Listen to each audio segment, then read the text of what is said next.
You know, life has a way of pulling us in 1,000 different directions. Everybody wants a piece of you, your time, your energy, your thoughts. And in the middle of it all, it becomes so easy to lose sight of something deeply important, your peace. That quiet, grounding sense of stillness inside you, the kind of peace that doesn't shout, doesn't demand attention, but without it, everything feels off balance. And yet most of us sacrifice it so quickly, so casually, just to keep up with others' expectations. We bend, we compromise, we stay silent, we run on empty all to be accepted, to feel needed, or just avoid rocking the boat. But let me tell you something honest. Peace is not something you give away for free. It's something you protect like treasure. You don't know your inner calm to anyone. It doesn't matter how close they are to you, friends, family, co-workers, partners. If maintaining peace in your life means creating space from people who drain you, then that's what needs to happen. I'm not talking about pushing everyone away or building walls so high nobody can reach you. I'm talking about boundaries, the kind that are built not out of anger, but out of love for yourself. Because if you're not protecting your peace, who will? You have to be the one to recognize when your mind is tired and your heart is heavy. When you're constantly giving and rarely receiving. When the noise of the world gets louder than your own voice. And it's in those moments that you have to stop, take a breath, and make a choice. Are you going to keep pouring out until there's nothing left of you? Or are you going to step back and choose yourself? That choice isn't always easy. Sometimes choosing peace means disappointing people. It means saying no when you're expected to say yes. It means not explaining yourself even when others demand it. It means leaving the group chat on read. And it definitely means being misunderstood. But peace is worth the cost. Because when you finally start putting your well-being first, you begin to hear your own voice again. You start to feel grounded. You start to move with intention, not reaction. You know what happens when you don't protect your peace. You become resentful. You start to feel like the world is asking too much. You begin to burn out. And it doesn't matter how gifted, how kind, or how strong you are. If your peace is disturbed, you can't function at your best. Your creativity fades. Your joy feels shallow. Your relationships suffer. You lose your spark. And once you start losing your spark, that's when you really have to pause and ask, who am I doing all this for? You weren't created to live life as a constant fixer, a people pleaser, or a background character in someone else's movie. You were made to live freely, boldly, and fully, and that begins with peace. Not the kind the world gives, but the kind that comes from knowing who you are and what you're worth. That kind of peace doesn't come from success or money or even love from others. It comes from within. And it's found in the quiet decisions you make every day, how you start your morning, who you give your time to, the thoughts you allow to sit in your mind. There's power in stillness, power in rest, in saying I'm not available today not because I'm busy, but because I need to be with myself. There's nothing selfish about that. In fact, that's one of the most sacred things you can do. When you prioritize peace, everything else in your life becomes clearer.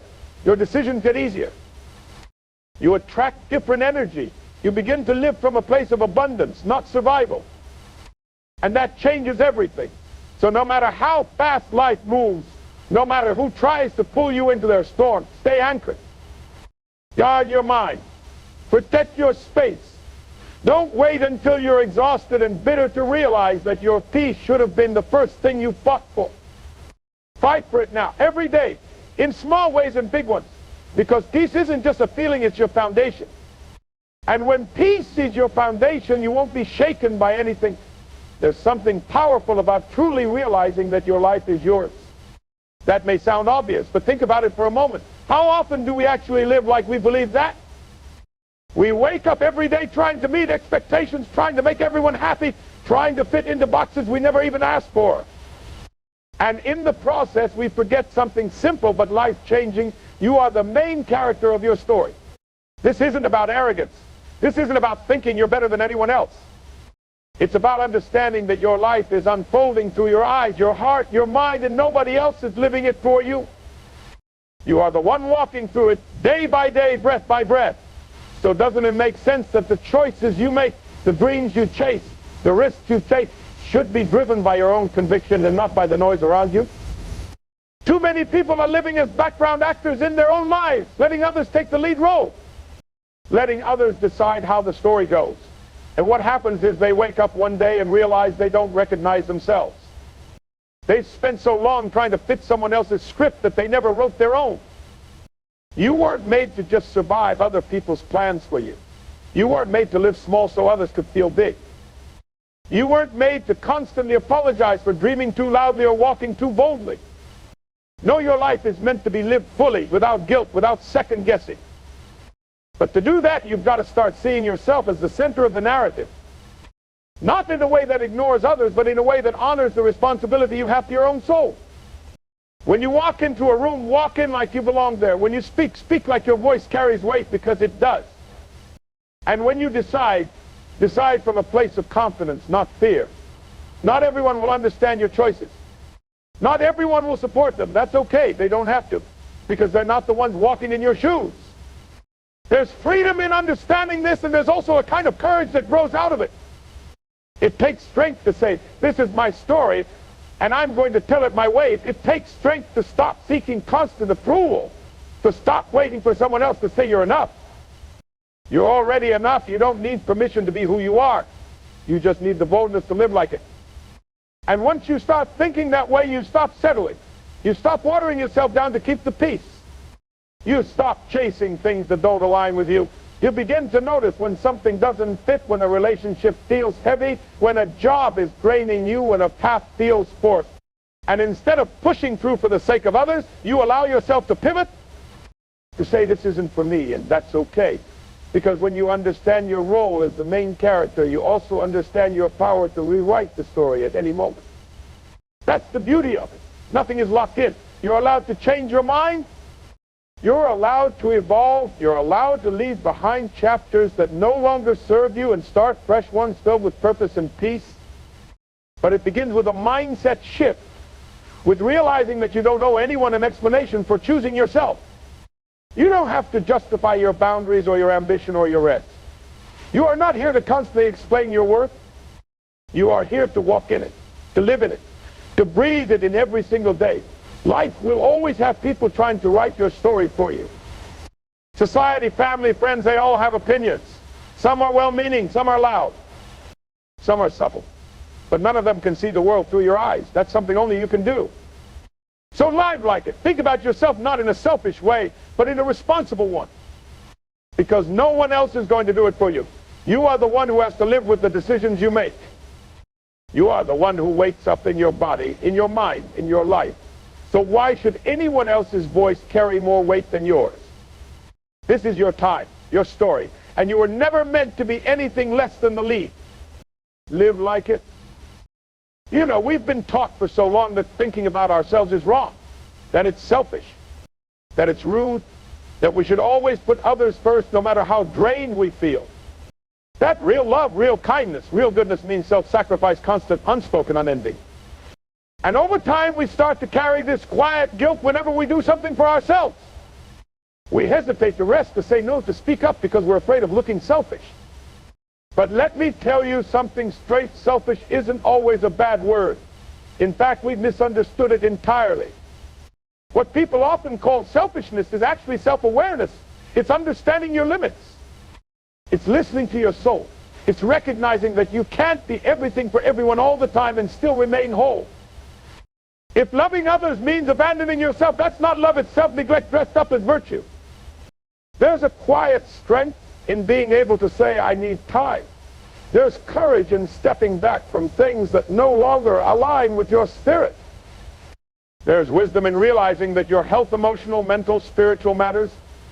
Because when you're running on empty, when you're constantly giving but never receiving, you become a shadow of yourself. And you start to forget what joy even feels like. You start to believe that life is just about survival and service. But that's not living. That's existing. Think about it. When was the last time you truly asked yourself, what do I need right now? Not what does everyone expect of me. Not what would make others happy. Just you, your heart, your mind. When did you last pause and say, I matter too? Most people don't do that nearly enough, and they wonder why they feel disconnected, overwhelmed, or resentful. It's because they're living with the idea that self-care is selfish when really it's sacred. You're not here to prove your worth by how much you suffer for others. You're not here to be everything to everyone. You're here to live in the fullness of who you are. And sometimes that means choosing yourself unapologetically. Sometimes that means walking away from people who only show up when they need something. Sometimes that means disappointing someone else to stay true to your values. And yes, sometimes it means being misunderstood. But your peace, your purpose, your identity is far too important to be sacrificed for someone else's comfort. And I know it's not always easy, especially if you're someone who's been the go-to person, the reliable one, the fixer.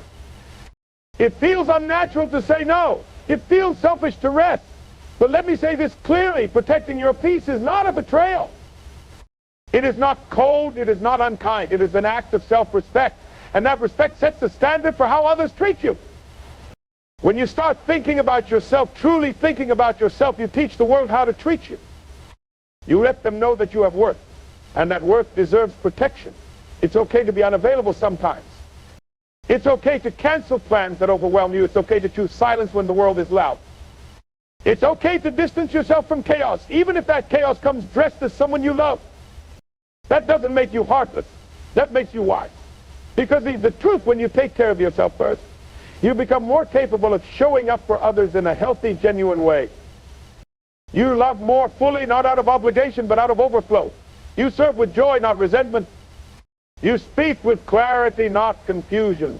That's not selfish, that's alignment. And don't let guilt trick you into thinking you're doing something wrong by choosing yourself.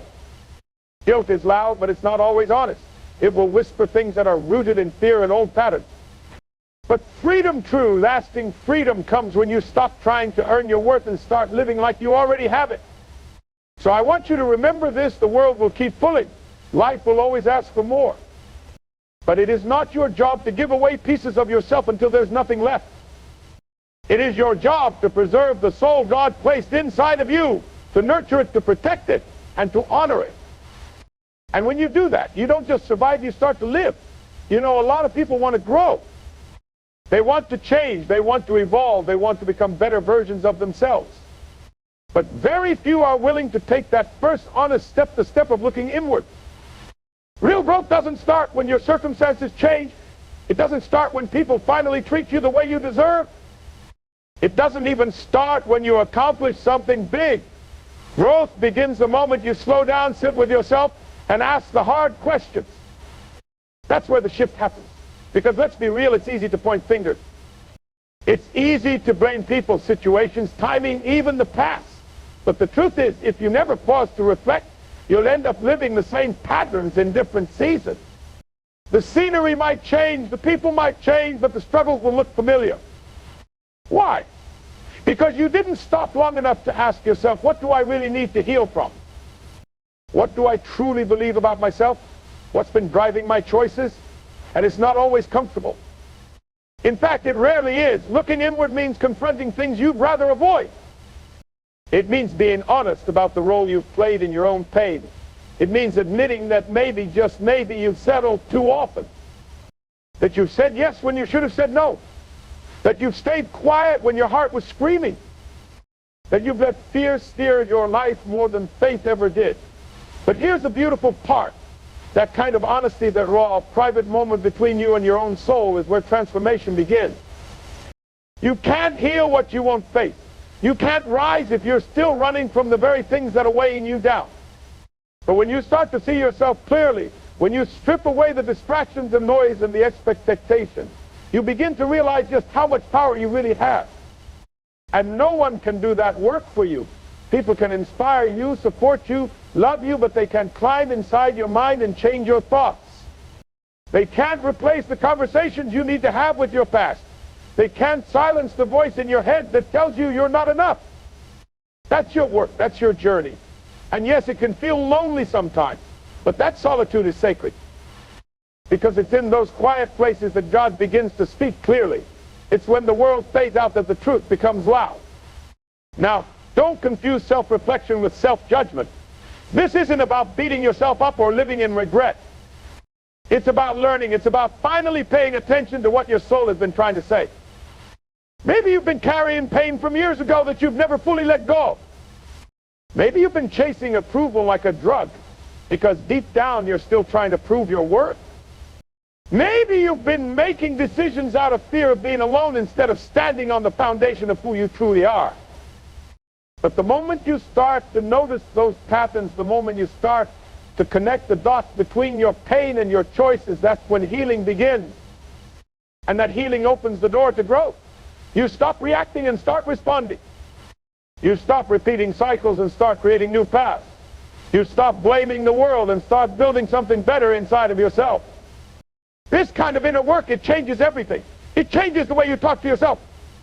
It changes the way you see other people, not as threats, not as competition, but as fellow travelers, each carrying their own unseen battle. It changes the way you carry your past, not like a burden, but like a lesson. And it gives you the kind of clarity that makes decisions easier, boundaries stronger, and your purpose sharper. See, when you really know yourself, when you've taken the time to reflect, to dig deep, to understand who you are beneath the surface, you stop looking outward for direction.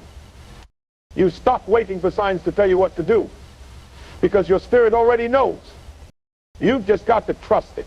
You've got to listen. And that kind of confidence, that kind of peace doesn't come from the world. It comes from within. So take that time, turn off the noise, get still, get honest. Let the tears come if they need to. Let the truth rise, even the uncomfortable ones. Because on the other side of that reflection is freedom. And on the other side of that freedom is the life you were always meant to live. And the moment you face yourself fully, you'll never be the same again. One of the hardest truths to accept is that not everyone is meant to walk with you through every chapter of your life. Some people come for a season and that season ends. Some connections were only meant to teach you something, not to stay forever. But we struggle with that, don't we?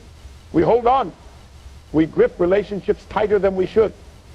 We stay where we've outgrown, not because we feel fulfilled, but because we're afraid of what life looks like without them. But let me tell you, if you want to grow, if you truly want to walk in alignment with who you're becoming, you're going to have to let go of some people who no longer fit that future. That's not easy. Sometimes the people we need to release aren't bad people. They're not always toxic or harmful. Some of them have beautiful hearts. Some of them were there for us when no one else was. But that doesn't mean they belong in the next part of your journey. See, growth creates distance. When you start healing, when you start thinking about yourself, prioritizing your peace, your vision, your worth, it changes the way you see things. Conversations don't feel the same. The energy doesn't feel right. You find yourself shrinking just to keep the peace. And that's when you know the connection is no longer alive. You're not abandoning people when you let them go. You're honoring the version of you that's been waiting to breathe. You're choosing freedom. You're choosing wholeness. Because the truth is, you can't walk into your future still clinging to people who only understand your past. Some people are attached to your brokenness, not your healing. Some are comfortable with your silence, not your voice. Some only support you as long as you don't surpass them. And you have to be able to recognize that not in anger, but in wisdom. We waste so much time trying to drag people with us into places they were never meant to go. We explain, we beg, we compromise, we hold space long after it's become empty. And what happens? We get tired. We lose clarity. We stop moving. Because carrying people is heavy. And it's not your job to carry everyone. It's your job to walk in purpose. To protect the light inside you. To surround yourself with people who speak to your soul and challenge you to power. Not stay the same. Sometimes we confuse loyalty with limitation. Just because you've known someone for years doesn't mean they're good for you now. Just because you grew up together, struggled together, even dreamed together doesn't mean they're still growing at the same pace. And that's okay. Everyone's journey is different. You're not better than them and not less than you. But you're allowed to grow at your own speed. You're allowed to outgrow conversation spaces, energy. You're allowed to move forward, even if they stay where they are. And hear me, letting go doesn't mean cutting people off with coldness or bitterness. It means creating space with love. It means saying, I still care about you, but I care about myself too. It means understanding that peace sometimes looks like distance. That love sometimes sounds like silence. That growth often feels like loss before it feels like freedom. You can love people and still protect yourself. You can honor the memories and still move on. But don't stay stuck trying to make old connections fit into a new version of you. That's not your responsibility. Your responsibility is to become everything you were created to be. And if that means walking alone for a while, trust that the right people will meet you on the path that was meant for you. People who don't just tolerate your life, but celebrate it. People who don't dim your fire, but fan your flame. So don't be afraid to let go. Don't be afraid to lose what's holding you back. You're not being cruel, you're being clear.